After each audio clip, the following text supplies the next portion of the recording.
यश समृद्धी आयु आरोग्य लाभेल त्या सुजना. मला थोडं माफ करा, मला खूप सर्दी झालेली आहे, आवाज थोडासा मला नसेल.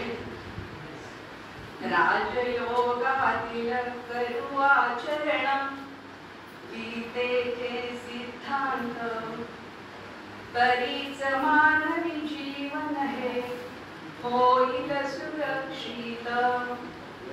गीतेमध्ये वर्णित आहे कृष्ण पार्थ संवाद.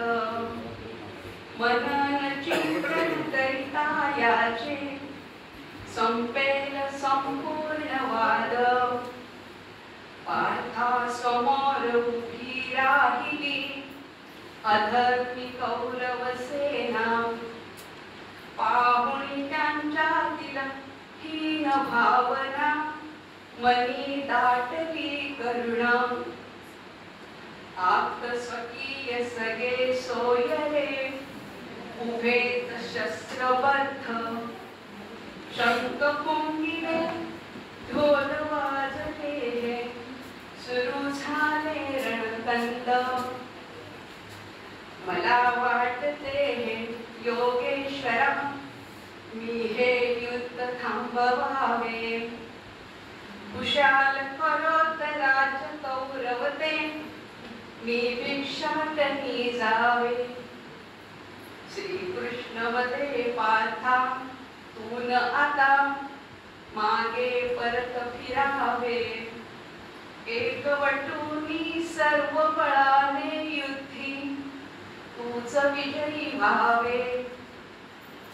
मानवी जीवना येऊनी केवळ कर्म सुकर्म आचरावे.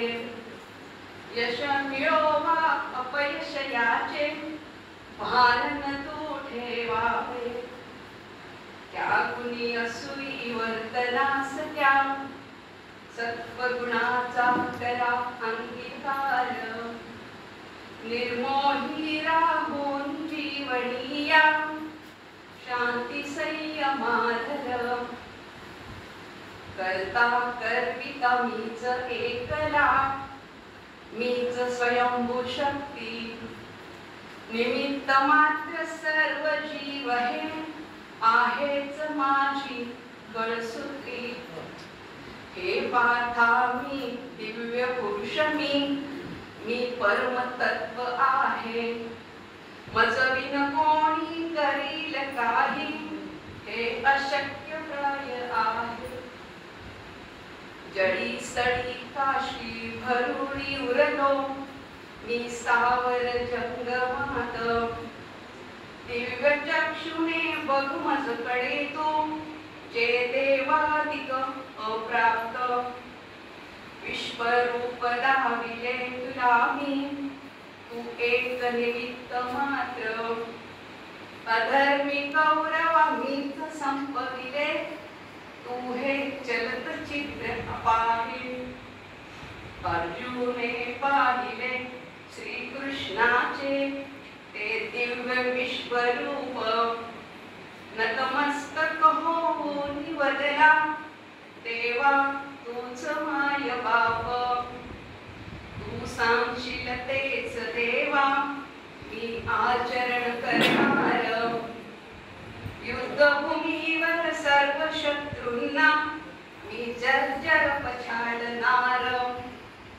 तुझ्या कृपेने धर्मयुद्ध हे केवळ मीच जिंकणार.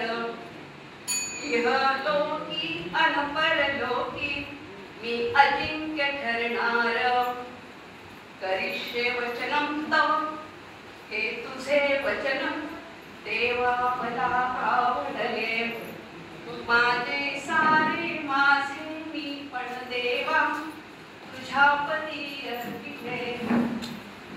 अधर्म जेव्हा धर्मावरती अधिराज्य करू पाहे तेव्हा तेव्हा जन्मेन मी हे वचन सत्य आहे. तेव्हा तेव्हा अवतरेन मी हे वचन सत्य आहे. आयुष्यातील उच्चतम मार्ग